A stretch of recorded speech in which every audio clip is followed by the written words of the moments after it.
దళిత యువకుడు రాజశేఖర్ కిడ్నాప్ హత్య ఉదంతంలో పోలీసులు పురోగతి సాధించారు.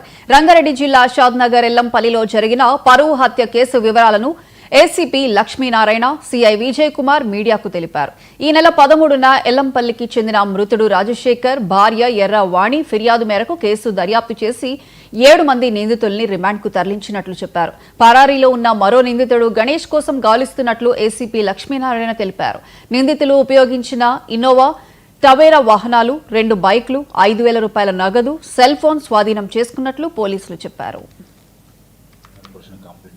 ఫిర్యాదు వివరాలు ఏమనగా మనకు షాద్నగర్ పోలీసులు కంప్లీట్ చేసింది. ఫిర్యాదు వివరాలు ఏమనగా తన భర్త రాజశేఖర్ను అదే ఎల్లంపల్లి గ్రామానికి చెందిన వెంకటేష్ అనే వ్యక్తి అతని అనుచరులు ఒక 3 తీసుకొని వచ్చి తన భర్తను కిడ్నాప్ చేశారని మనకు ఫిర్యాదు చేశారు. ఫిర్యాదుపై కేసు నమోదు చేసి అదే నైట్ నుంచి మనం టీంలు ఫామ్ చేసి సెర్చ్ చేస్తూ ఉన్న క్రమంలో వాళ్ళు నేరస్తులు ఎవరైతే వెంకటేష్ అతనితో పడుతున్న అతని అనుచరులంతా కలిసి ఈ రాజశేఖర్ వాళ్ళ తమ్ముడు చంద్రశేఖర్ వాళ్ళ కూతురు భవాని తీసుకుపోయిందని ఒక మనసులో పెట్టుకొని ఇతను తీసుకుపోయి క్వశ్చన్ చేసే క్రమంలో అతన్ని కొట్టడం జరుగుతుంది. కొట్టిన క్రమంలో తను చనిపోతాడు. చనిపోయిన తర్వాత చనిపోయిన శవాన్ని తీసుకెళ్లి నవాబ్పేట శివార్లో పడేసి పెట్రోల్ పోసి తగలబెట్టడం జరుగుతుంది.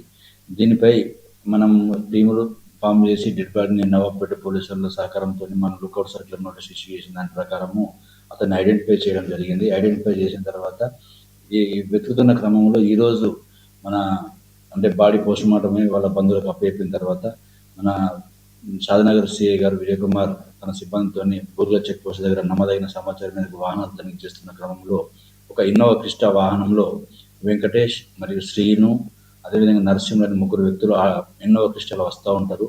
వాళ్ళని ఆపి తనిఖీ చేయగా వాళ్ళు అంటే ఈ అఫెన్స్ చేసి అంటే వాళ్ళ కూతురును వాళ్ళ తమ్ముడు ఎత్తుకపోయిండు, దాంట్లో ఈయన పాత్ర ఎక్కువ ఉందన్నది మనసులో పెట్టుకొని ఈ విధంగా చేసిన